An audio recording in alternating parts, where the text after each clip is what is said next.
Give it 1 second, John. Give me a second, let me see if I think I got you right. Read this, it's too dark. You have old people in the room, Marty's trying to get up there.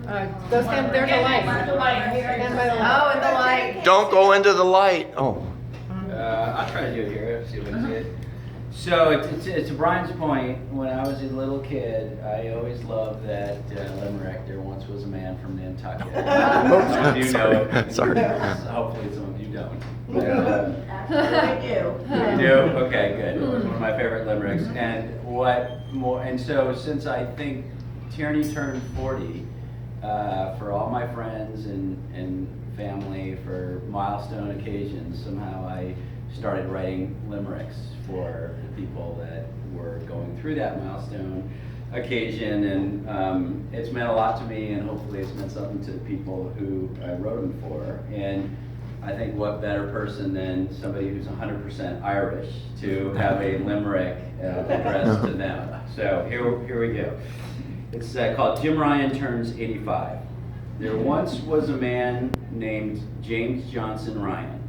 He had the grit of a terrier and the grace of a lion. He grew up when America was growing up in the mean streets of Philly. It was a time of seriousness and purpose, no time to be silly.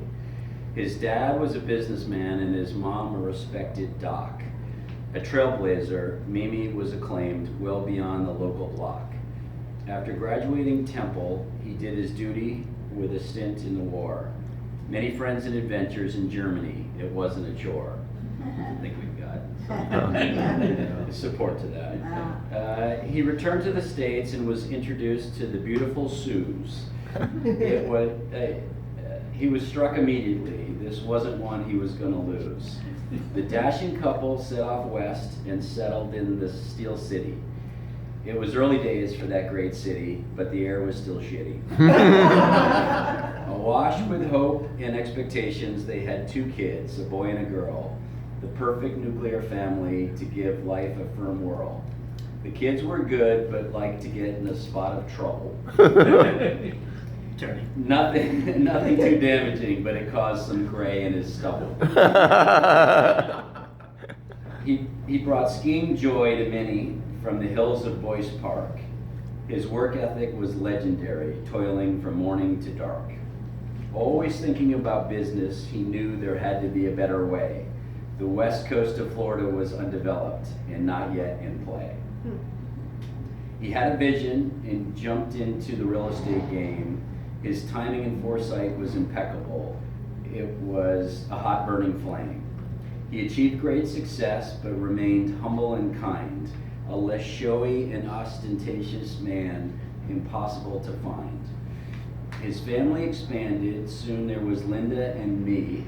Linda is a keeper, and yours truly, we still need to see. The grandkids came fast, Kevin, Lauren, Jake, Luke, and Corey. All great kids.